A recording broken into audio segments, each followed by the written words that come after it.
Welcome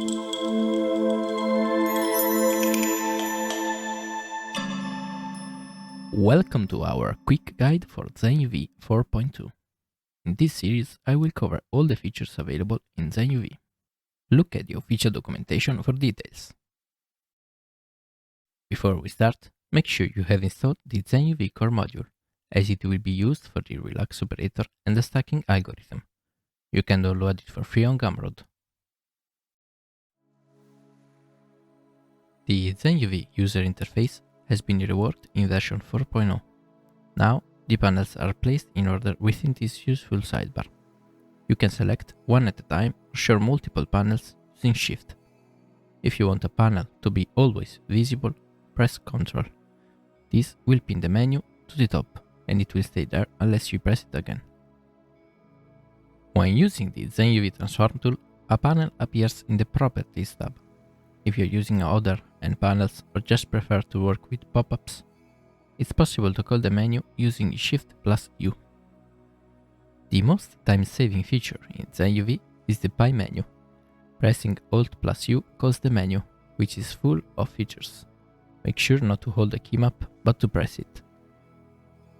Each button, apart from Isolate Island and Mark by Angle, has more than one feature available.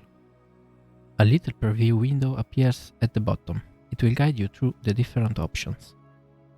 Starting with Mark. If Ctrl is pressed, you can tag the selected island as finished. Checker does the same as Alt plus T, which toggles the checker texture. If Alt is pressed, the display stretch map is toggled, while Ctrl will display the finished islands. Then Unwrap will unwrap by marked edges, while if an edge or a face is selected, it will mark the edges and unwrap afterwards. Using Alt will pack the islands, while Shift enables the ZenUV transform tool. Quadrify will straighten the islands.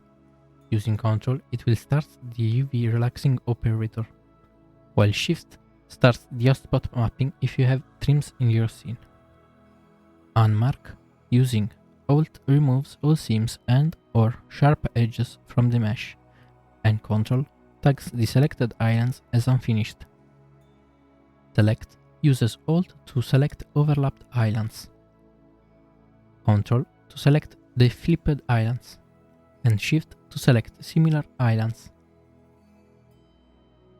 Lastly, there's Darken Image, which can be found in the UV editor overlay settings. This will not change your textures, but it will affect the rendering. Don't forget to turn it off after you finished.